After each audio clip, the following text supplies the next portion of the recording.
главных данных нема. Тут маєнток. Маєнток, а десь я читав, що тут він народився. Що там ось...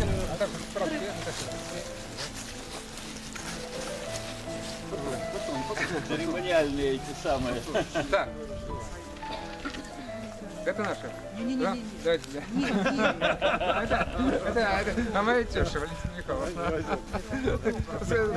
Справа в том, что... Олесь, это на людях так? З этого месяца. Потому что в связи с тем, что мы чем более уникаем в истории, тем больше мы доведаемся фактов. Что самое было у 1794 году, и что ранее, и самое, конечно, вся история состоит из неких историчных фактов, из неких историчных особ. И вот, безумовно, эта постать великого сына, я буду сказать, белорусского народа, кто скажет литвинского народа, але ж это велизарная постать, да, сама нашего народа, это Тадеуш Костюшка. І є некалькі версій, де він народився. Але ж дослідчики, менавіта і Бендзярук, про якого буде тут розказувати трошки Валер, він є не тільки версія, але ж хутчэй за все, менавіта Тадеуш Костюшка народився тут, у вёсцы Малыя Сяхновічы. Але ж гэта гісторыі, мы гэту гісторыю, гэта гістарычныя факты будзем раскрываць, магчыма, хтосьці іншае штосьці даведаецца, таму што гэта праца толькі пачынаецца насамрэч. Таму што вось што тычыцца, напрыклад, савецкага часу, то перыяд паўстання 1794 года увогуле не асвятляўся, і у энцыклапедыях савецкіх там было толькі некалькі радкоў, што было паўстанне і чым яно скончылася, і все. Але ж менавіта даследчыкі з іншых краін, калі даследуюць сваю гісторыю, яны даследуюць не толькі, напрыклад, там час паўстання, але ж яны даследуюць і толькі кожную бітву. І таму што гісторыя гэта не проста нейкія факты, але ж гэта сувязь гэтых фактаў паміж сабой. І гэта гістарычныя асобы, якія удзельнічалі ў гэтым. І зараз больш падрабязна пра менавіта вёску Малыя Сяхновічы нам зараз распавядзе Валер Фамінскі. Дякую. Да, у тым годзе нам распавядаў менавіта Анатоль. Да, менавіта Анатоль Бендзярук, вось мясцовы краявед, які вось выдаў вось такіх два выдання. І менавіта ён даследаваў болей глыбока менавіта вось гэтай мясціны. І хутчэй за ўсё менавіта з гэтых дакументаў, што ён тут асвятліў, менавіта, што Тадеуш Костюшка нарадзіўся менавіта ў гэтым месцы. Ось, то есть гэта не проста там некія слова, а гэта менавіта даследчык, і даследчык вельмі сур'ёзны.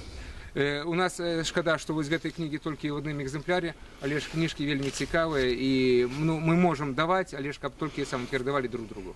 Все, зразумела. Еще проще выложить в интернет, отсканированную версию. Да, але ж гэта трэба, каб сам автор гэта дазволіў. Да, а пока он это не дозволит, только по... Я зараз передаю сюда, передаю слово Валеры. Можно туда, давайте пойдем одразу. Можно и туда, к памятнику, да. Тем более, что про память... Слышали, да? Да. А вот он первый, он стоит с 1988 года здесь, а до этого он стоял в Кобрине. Кобрин – это центр повета, в котором Костюшка родился, еще во времена середины 17 века. И во время Второй Республики в Кобрине скульптором, гражданкой Польши, было вот установлена эта скульптура, бюст Тадеуша Костюшка. Но когда пришли советы, они как бы не очень уважали эту историю, и бюст был убран в запасники. Хорошо, что не разбили, в записники Брестского областного краеведческого тогда музея. Пролежал там очень долго, и вот в 1988 году здесь была еще школа восьмилетка, но этот бюст из запасников извлекли, и еще вот в те советские годы установили возле школы. Так что первый памятник Костюшка в Беларуси уже есть, чтобы не путали с тем, что вот сейчас Министерство культуры дало дозвол и будет перший, як пишуть в інтернеті. Валера, ну ти ведаєш, яким чином довідалися, що, да?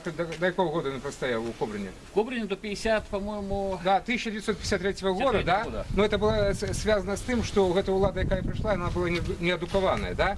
И они думали, что это помник не Костюшки, да, а Суворову. Да, я переработали, да. И вот этот помник там, дякуючи этому, до 1953 года он там простоял. А когда вскрылась. Да, было раз принято решение То сховать. лучше прибрать, да. И сейчас на этом месте, опять же, российский памятник солдатам. Ну, это уже инша Это уже история, но опять же тренд, понимаешь? Тренд, да.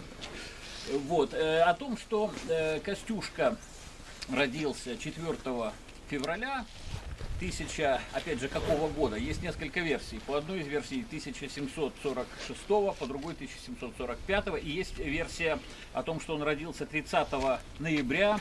Дело в том, что в 18 веке, когда он родился, в середине 18 века, такой системы записи актов гражданского состояния, которая вот сейчас у нас есть, не было. И привязывали обычно рождение детей к святым. Вот там такой-то день после Троицы, до столько-то дней до Пасхи, ну и по праздникам религиозным привязывали. Отсюда, кстати, и имена давали по святцам. Так вот, имя официально Андрей Тадеуш Бонавентура Костюшка. И вот разные исследователи привязывают это к разным святым. Поскольку святого Тадеуша и вообще имя Тадеуш на Польше до Костюшка было мало популярным. То есть реально оно стало польским благодаря дедам Мицкевича, очень сильный такой популяризатор. И, собственно говоря, благодаря главному герою Андрею Тадеушу Бонавентуре Костюшка, руководителю восстания. И после этого имя стало таким польским, широко употребляемым в Польше. До этого оно встречалось реже. И вот в те времена, когда середина 17 века, по версии Анатолия Бендерука, он посмотрел календарь по святцам, поскольку первый Андрей, святой Андрей, 28 октября 1745 года. То есть вот версия Анатолия Бендерука, что не сегодня, а 28 октября. Святой Андрей, в честь которого и назвали Тадеушем. Имя Тадеуш у него от отца. Людвиг Тадеуш, имена двойные. Отец, кстати, фамилия тоже Костюшка Сихновицкий, через дефис. У шляхты принято было привязываться к своим вотчинам, так, вот фамилия. Отчего считают польские фамилии на «и», да, что, мол, они не только польские, они и литвинские, привязываются именно к той местности, откуда родом вот эти вот, потомки рода. Так вот, Сихновичи и Костюшка Сихновичский, это вот как раз вотчина рода, которая задолго до Тадеуша обосновался здесь. Опять же, Анатолий Бендерук эту книжку, вот, которую Костюшки Сихновичские «История стародавнего роду» написал. Кто цікавится, раю почитать. У Саши она есть. Это его особистый экземпляр. Но поскольку литвинская шляхта отличалась от дворянства там российского или там западноевропейского тем, что она была ближе к народу, там, и очень много было у нас шляхты, чуть ли не каждый 10-й. Иногда даже с сахой и саблей, как говорят, орали землю. Не такие заможные были Костюшка Сихновицкие. И отец, вернее еще дед Костюшка, заложил свой маёнток, то есть эту вот родовую вотчину в Сихновичах, и чем, конечно, очень огорчил и отца, и всех. Но такая экономическая ситуация была. И всю жизнь отец, Людвиг Тадеуш, старался заработать и выкупить свою историческую землю у актуальных владельцев. И тут еще одна легенда возникла вот на эту тему. Многие российские источники ее подхватили насчет того, что как погиб отец Тадеуша, да? Слышали, читали? Это пошло еще во времена Брагауза и Ефрона тема, что восставшие крестьяне подняли на вилы эксплуататора и ненавистного барина и так далее, и так далее. То есть это полная ерунда. Опять же, у Анатолия Бендерука подробно это все разобрано. Восстание гайдамаков, которое было, во-первых, не у нас, а на Волыни, а во-вторых, оно было через 10 лет после смерти Людвига Тадеуша, отца Тадеуша, Костюшка. И тоже вот из разговора с ним, я так помню, что он уже вот как раз накануне своей смерти собрал сумму денег достаточную, чтобы выкупить свое родовое имение, но вот состояние здоровья не сложилось. То есть эта вот миссия перешла дальше Тадеушу. А версия с Мирачевщиной возникла как? И вот почему она так хорошо распиарена? Пусловский, владелец замка, да, который сейчас красиво так смотрится там рядышком, когда приобрел эту землю, ну, все знают, не все, да?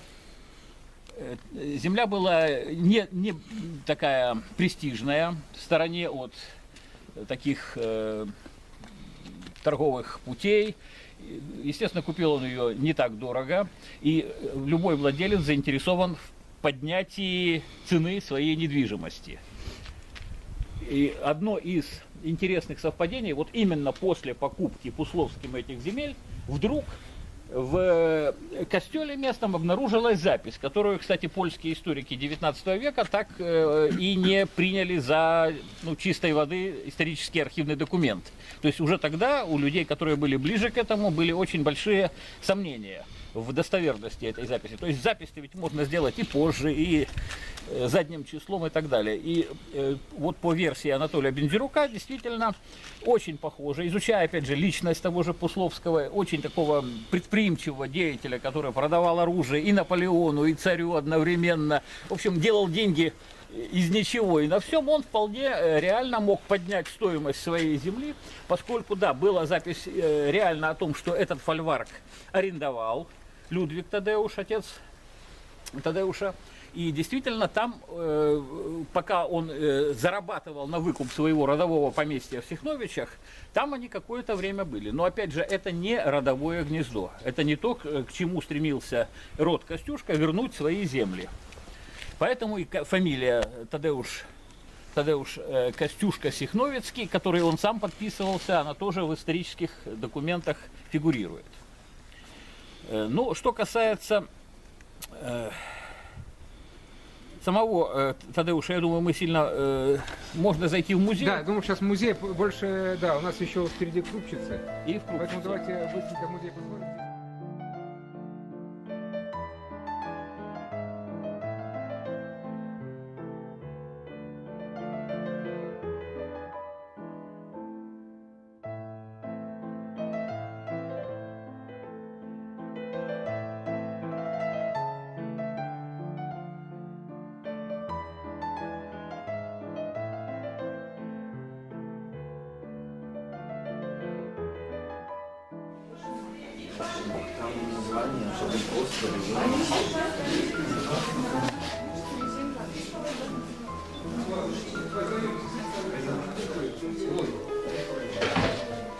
Извините, экспонаты, пожалуйста, руками не трогайте.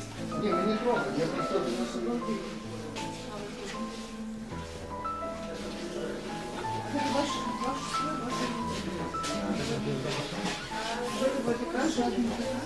Жадники существовало два акта Кобыльского, Калужского и